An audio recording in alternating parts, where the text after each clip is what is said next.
Vou falar sobre retocolite, pode passar, ulcerativa. Bem, na retocolite ulcerativa, assim como a doença de Crohn, é um componente de doenças inflamatórias intestinais, né?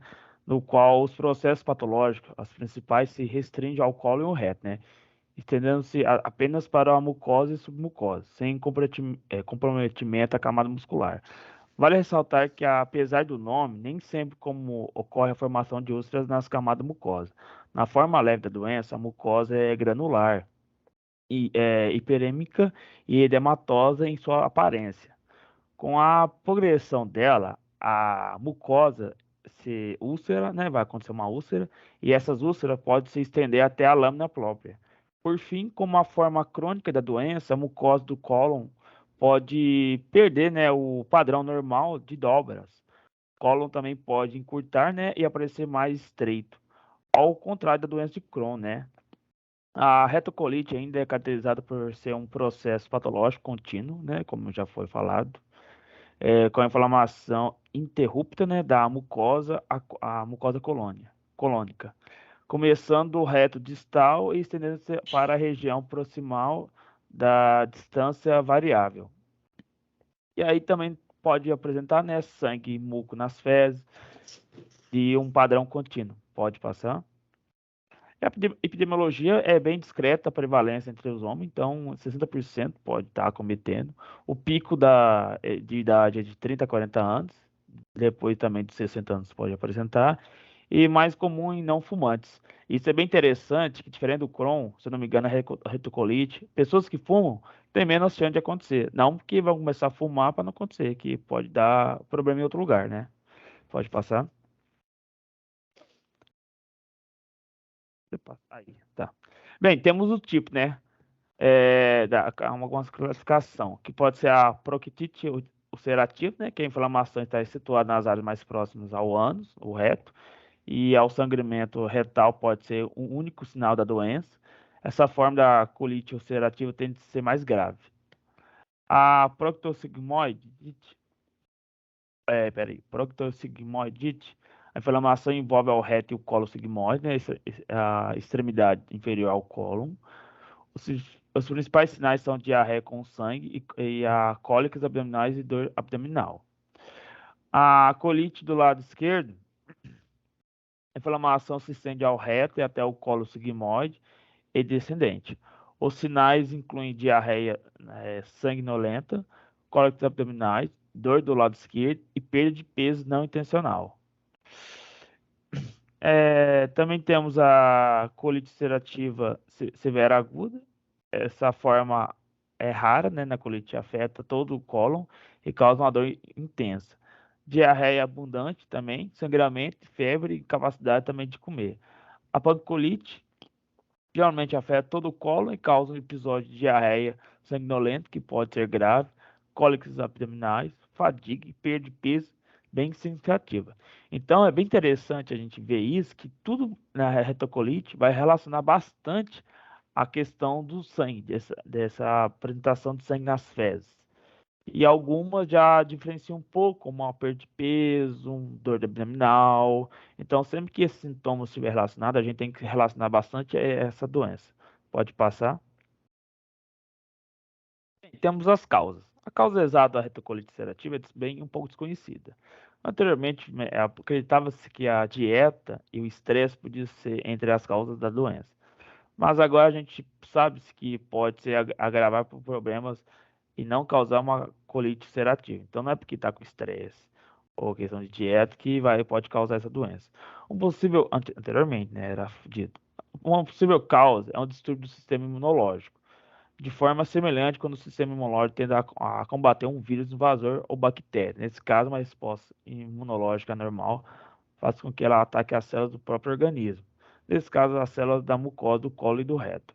É como se o organismo, então, se estendesse, né, vai entender que o intestino grosso fosse um órgão estranho, fazendo assim, tentando combater ele bem persistente, assim prejudicando o órgão.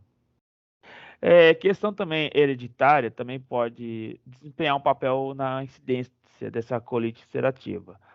uma vez que a doença ocorre em pessoas que têm familiares com doença.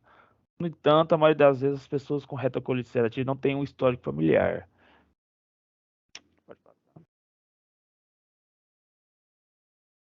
Bem, fatores de risco, eu coloquei alguns, que temos histórico familiar da doença, acidente judaica, idade entre 15 e 30 anos, várias literatura mostra um pouco diferença, falar de 15 a 30, 30 a 40, acima de 60. Sintomas de colite ulcerativa, o sintoma da retocolite também pode ser diarreia, diarreia ou urgência retal. Algumas pessoas podem ter diarreia 10 a 20 vezes ao dia, sangramento retal, dor abdominal, muitas vezes descrita como uma cólica, né? Prisão de ventre, constipação é muito menos comum, né? Que é a diarreia, perda de apetite, temos também febre, perda de peso, que eu falei, anemia, muco e pus nas fezes. Outros sintomas também podem ocorrer, hemorragia gastrointestinal, dor nas articulações, feridas na boca, úlceras, né? Pode apresentar náuseas e vômitos e caroço ou lesões na pele. Pode passar.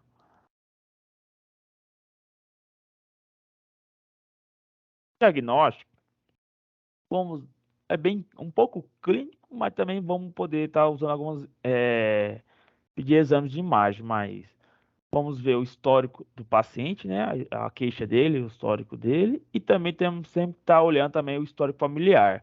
Mesmo às vezes, não é porque ninguém da família teve, quer dizer que não pode ter, mas sempre é bom para estar ajudando a diagnosticar. Temos também a colonoscopia, né, para ver o sigmóide, né, o reto também. A biópsia, tomografia computadorizada, o edema opaco, ultrassom e marcadores sorológicos. Pode passar.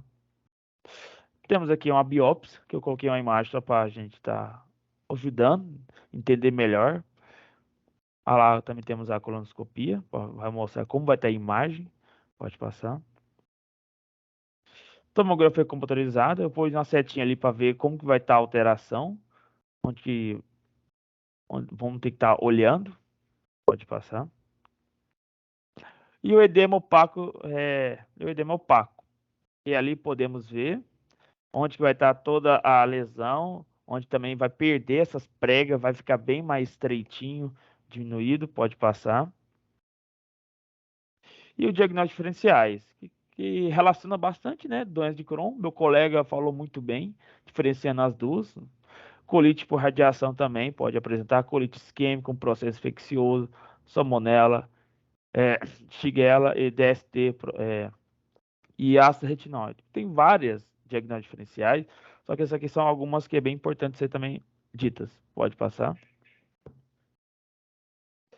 E temos algumas complicações que caso o paciente apresente essa doença, se não for tratada, tiver um olhar bem atento, o que pode estar apresentando uma hemorragia grave, perfuração do colo, desidratação muito grave, doença hepática, perda óssea, osteoporose, inflamações na pele, articulações e olhos, ferida na mucosa da boca, aumento do risco de câncer do colo, um colo inchado, que é o megacolon tóxico, né, aumento do risco de coágulos sanguíneos nas veias e artérias. Então a gente pode ver que é uma doença às vezes um pouco difícil de diagnosticada, só que tem que ter um olhar muito crítico pelos sintomas que já foi dito anteriormente, caso apresente, porque a complicações é muito grave para o paciente chegar a evoluir esse estado. Pode passar.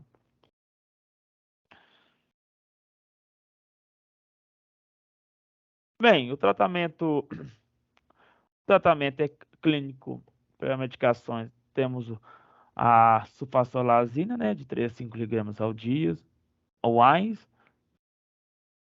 prednisona, antibiótico, pós uma colectomia, metronidazona, imunossupressores também temos, podemos estar utilizando, azatio, é, a, a, azatioprina, né, e o mercaptopurina.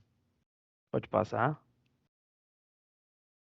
E temos o tratamento cirúrgico, né, que vai diferenciar a retocolite de doenças de Crohn, né, até 20% em determinadas, às vezes fica essa porcentagem, mas é sempre bom tentar diferenciar entre as duas, né, para saber qual vai ser o melhor manejo.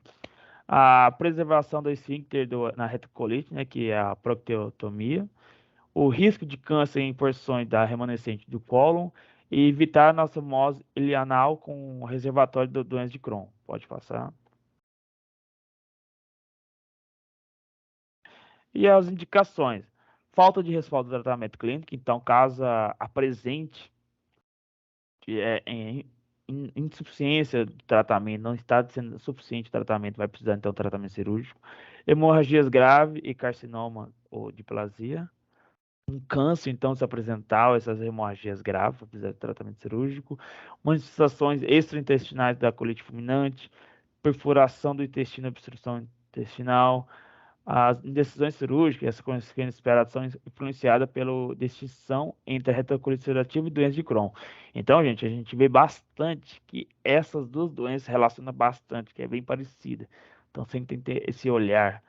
Paciente com retocolite pode ser submetido em operações que preservam o esfíncter.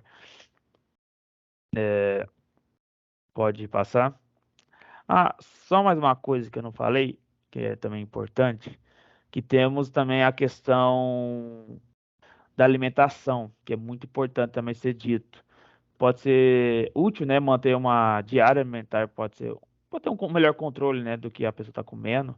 Então, produtos lácteos, eles podem ser agravos, sintomas como diarreia, abdominal, gases, alimentos com alto teor de gordura, doenças que pode piorar nessas doenças inflamatórias intestinais, pode dificultar a capacidade do organismo de digerir ou absorver gorduras normais. Em vez disso, a gordura passa através do seu intestino, né, tomando a diarreia pior. Então, tentar evitar manteiga, margarina, molhos cremosos e alimentos frios. E beber bastante água. é, Sempre também tentar procurar um nutricionista, caso seja necessário, caso não esteja com a alimentação adequada e seja diagnosticado com essa doença. E dessa parte minha é só, gente. Obrigado.